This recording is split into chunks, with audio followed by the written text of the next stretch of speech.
Itu tanggung jawab mereka. Jadi kalau mereka memang tidak mau untuk menangani itu, ya sudah keluar saja.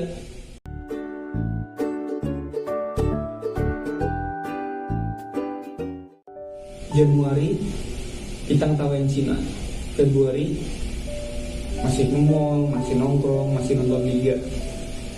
Maret baru mulai tuh kampanye social distancing dan lain-lain. April PSBB Jakarta. Mei PSBB hampir di semua daerah. Dan apalagi ke depannya. Yoi, ketemu lagi bareng gue, orang yang bebas mau ngomongin apa aja. Karena ini channel gue, jadi kalau lo suka di like, di subscribe, dan kalau nggak suka ya udah bodo amat. Kali ini gue pengen ngomongin sesuatu yang sebenarnya udah gue tahan-tahan nih dari beberapa bulan yang lalu. Udah gue tahan-tahan, gue nggak pengen tuh ngomongin COVID-19. Dari mulai ramainya pemberitaan, terus kemudian munculnya aturan-aturan baru, kemudian munculnya berbagai teori konspirasi. Gue udah gak pengen bahas, tapi akhirnya pada hari ini gue pengen bahas itu. Gue pengen bahas kondisi Indonesia sekarang di tengah pandemi COVID-19. Jadi video ini dibuat di tanggal 17 Mei 2020 sekitar jam 1 dini hari pagi. Jadi kemarin tanggal 16 pagi sampai sore itu sosial media diramaikan dengan tagar Indonesia terserah. Jadi kita lihat dulu videonya.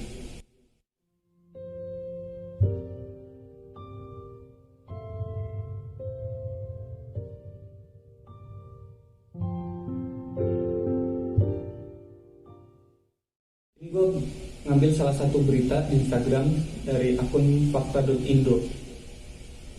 Di video tersebut captionnya tertulis, frustasi dengan ketidakpedulian masyarakat terhadap PSBB, di mana warga masih berkumpul dan kebijakan pemerintah mengecualikan perjalanan keluar kota.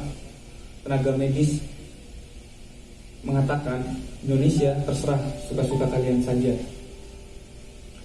Sejumlah tenaga medis di Indonesia menumpahkan kekesalannya terhadap apa yang mereka sebut sebagai kebijakan pemerintah yang berpotensi memperluas penyebaran COVID-19 dengan menggunakan tagar Indonesia terserah di media sosial.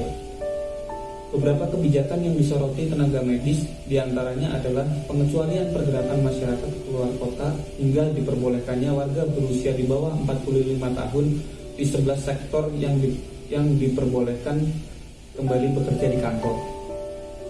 Tenaga medis juga frustasi karena masyarakat yang tak kunjung peduli terhadap aturan pembatasan sosial, ditambah kebijakan larangan mudik yang kontradiktif dengan pengecualian pergerakan masyarakat ke daerah lain.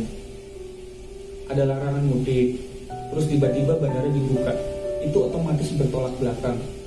Ngapain bikin peraturan begitu kalau akhirnya nggak bisa dijalankan dengan maksimal? Ujar Evi Rismawati, seorang tenaga kesehatan di salah satu puskesmas di daerah Surakarta, Jawa Tengah. Pemerintah ingin menghambat atau memutus pandemi COVID-19, tapi justru malah membuat kebijakan yang membebaskan orang umur 45 tahun ke bawah beraktivitas seperti biasanya. Ujar Jumardi, seorang perawat di Samarinda, Kalimantan Timur. Jadi ini dua ungkapan yang disampaikan oleh dua tenaga medis dari dua daerah berbeda. 2 bulan masyarakat banyak yang gak mau mendengar arahan PSBB, gak mau berempati ke tenaga medis yang sudah nyata-nyata banyak jadi korban. Menanggapi itu, tenaga ahli utama kantor staf presiden, Dr. Brian Sri Prahastuti, meminta para tenaga medis tak menyerah dengan keadaan yang ada. Jangan menyerah karena negara dan bangsa membutuhkan dan menghormati tenaga medis di semua lini, katanya. Terkait pemberitaan tadi, menurut saya tenaga medis itu pantas merasa kesal, merasa kecewa, merasa frustasi, itu wajar. Karena ya memang kondisinya seperti itu, realitanya seperti itu. Jadi sekarang kita lihat lagi berdasarkan data. Ini diambil dari Conversation IDN. Persentase kematian tenaga kesehatan akibat COVID-19. Jadi dibandingkan beberapa negara lain, di Indonesia termasuk yang paling tinggi. Di negara lain tidak ada tenaga medis yang meninggal lebih dari 1%, tapi di Indonesia itu 6,5%. Jadi secara data tingkat kematiannya cukup tinggi untuk tenaga medis. Dan gue pengen mencoba menyampaikan beberapa hal menurut pandangan gue dengan kondisi yang ada sekarang. Gue pengen mengulas dari beberapa sudut pandang gitu. Yang pertama dari sudut tenaga medis. Menurut gue pribadi sangat wajar ya, sangat wajar ketika ibaratnya tenaga medis itu sedang berperang mati-matian di depan, kemudian teman-temannya yang harusnya mendukung itu malah mengkhianati. Yang harusnya dia didukung semaksimal mungkin ketika berperang gitu di depan, tapi ternyata di belakang tidak ada yang mendukung gitu. Ketika itu terjadi, wajar yang merasa kecewa, merasa frustasi, merasa lelah pastinya, itu jelas. Tapi di sisi lain yang menurut saya kurang bagus adalah sebagai tenaga medis seharusnya tidak mengeluarkan statement demikian. Kenapa? Karena ya memang itu tanggung jawab mereka, itu pekerjaan mereka gitu. Menurut saya tidak pantas. Itu tanggung jawab mereka. Jadi kalau mereka memang tidak mau untuk menangani itu, ya sudah keluar saja. Jangan semuanya itu disalahkan ke pihak lain. Jadi ya mereka juga harus sadar itu tanggung jawab mereka gitu. Mereka harus fokus di situ saja. Untuk hal yang lain ya seharusnya diabaikan dulu. Untuk urusan masyarakat, untuk urusan pemerintah, itu urusan mereka. Jangan campur adukan gitu. Bisa kalian menyampaikan hal tersebut langsung kepada pihak pemerintah, karena mereka yang membuat aturan dan kebijakan. Kalian ada Ikatan Dokter Indonesia, itu bisa mengkoordinasikan dengan pihak-pihak terkait agar semuanya bisa sesuai dengan apa yang kalian harapkan, sesuai dengan apa yang kalian ingin. Itu agar bisa tersampaikan semua. Jadi kalau kalian menyampaikannya ke media sosial langsung, ya yang ada ribut.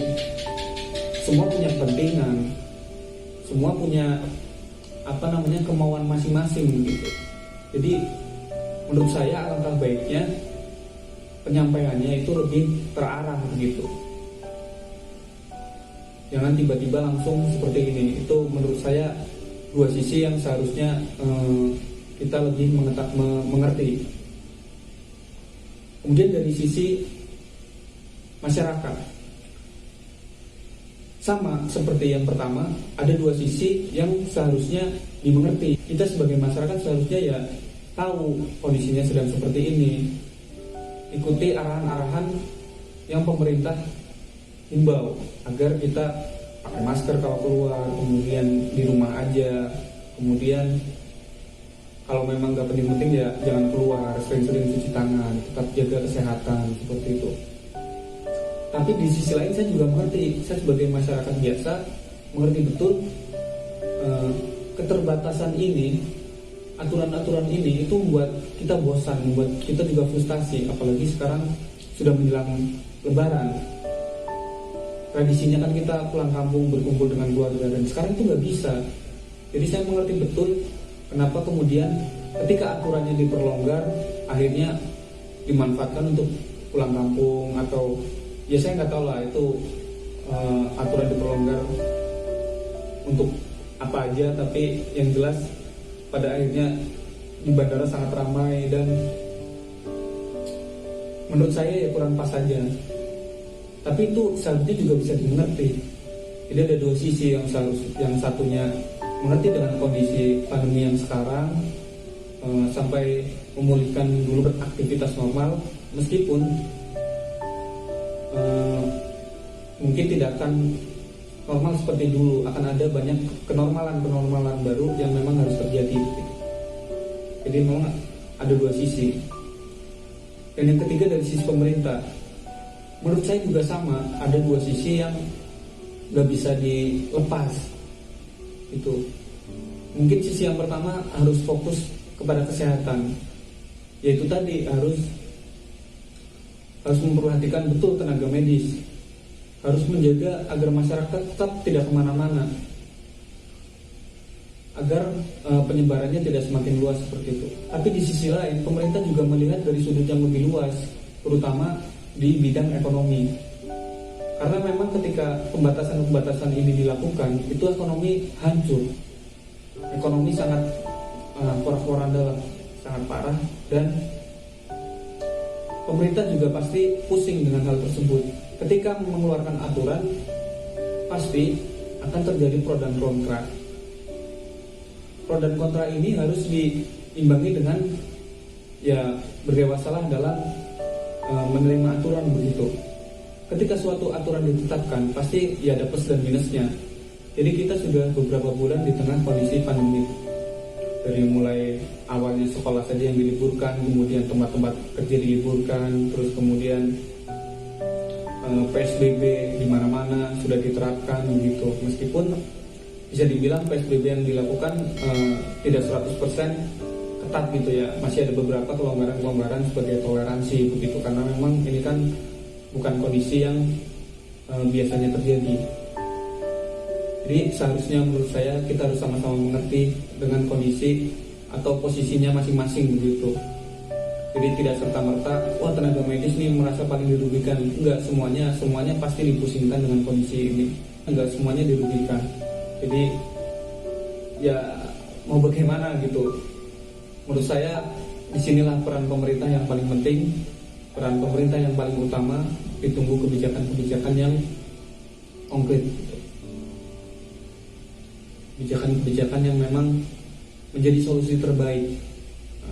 Kita sebagai masyarakat akan selalu mengikuti aturan dan arahan pemerintah. Semoga buat teman-teman tenaga medis tetap semangat, jangan menyerah. Itu pekerjaan kalian, itu tanggung jawab kalian. Jadi tetap semangat. Buat masyarakat luas, tetap patuhi aturan, keluar pakai masker, sering cuci tangan, dan tetap jaga kesehatan, jaga social distancing. Kemudian buat pemerintah, tunggu solusi terbaiknya, solusi untuk kesehatan kami, solusi untuk ekonomi kami bagi masyarakat, dan untuk kita semua, mari kita bersama-sama berdoa bersatu agar semua ketidakmudahan ini bisa kita lewatin, bisa kita lalui bersama. Amin. Mungkin itu aja yang pengen gue sampaikan. Semoga yang di luar sana tetap sehat, tetap semangat jalan hidup.